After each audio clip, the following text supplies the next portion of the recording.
Kalimera! So, 3:30 pa nga lang guys ng madaling araw. Andito na kami sa bus station dahil pupunta kami ng airport.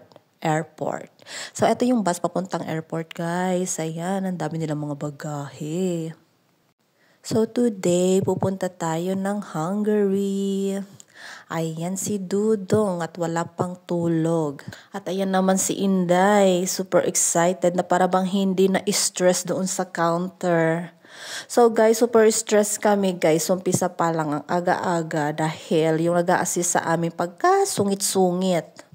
So dahil nga hindi nila tinanggap yung isa naming maleta, ang nangyari is tinapon nila yung mga gamit namin like shower gel, tsaka yung liquid medicine ko na napaka-importante sa akin is hindi rin nila pinalagpas. So, trinay kong pakiusapan yung babae pero ayaw talaga nila.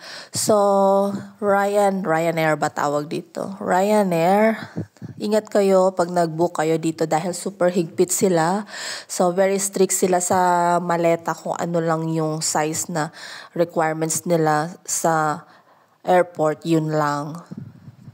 So, move on na lang tayo guys. Ayan, enjoy na lang natin habang nandito tayo.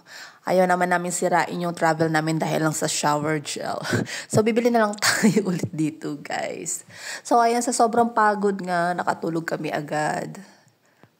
Tchadan! We're here! Ayan, back to mood na ang Dudong. At ayan na si Inday na para bang ngayon lang nakasakay ng eroplano. Ayan. So, first time niya rin makasuot ng ganyang boots na hanggang tuhod. Kaya okay lang sa kanya magguyod-guyod ng luggage. At yan, nagpapalit na rin tayo guys ng forint. So, ayan yung currency nila dito, forint. So, para may cash tayo guys kahit papano. So, 40 euros lang yung pinapalit namin. So, yung next nga is bumili na din kami ng ticket for 1 week. So, 16 euros per person. Yung kasama ng ticket is kasama na yung bus, metro, tram, tsaka meron din siyang boat sa mga gustong tumawid papuntang castle yun. Magagamit mo din yun. So, paglabas mo ng airport, makikita mo agad tong ticketing machine. So, dyan mo i-register. Gagamitin mo din yung passport mo sa pag-register. So, 8:30 na nga ng umaga, saktong nakarating kami ng Hungary. So, meron na naman kami guys trouble na kakaharapin dahil nga yung check-in time is 3 p.m. pala. So, di ba usually 11 yan or 12? So, hindi naman nila binanggit sa Airbnb na ganun yung check-in. So, need namin mag-antay ng 6 hours ulit.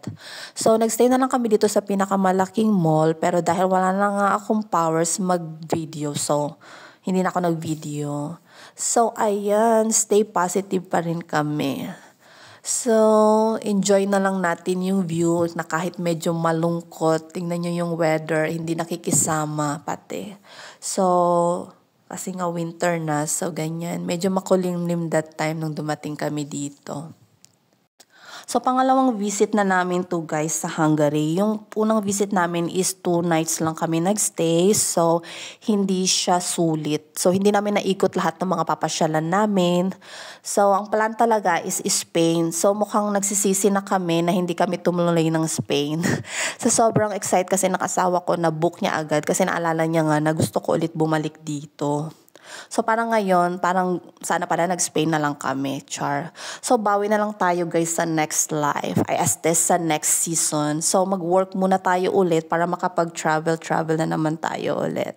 So, eto na lang yung goal namin mag-asawa, yung makapag-travel kami at least isang bansa after ng summer season sa Greece. Dahil alam naman natin kung gaano kahirap yung work sa Greece, diba? So, eto na lang yung pinaka-relaxing time namin mag-asawa. So, yun lang.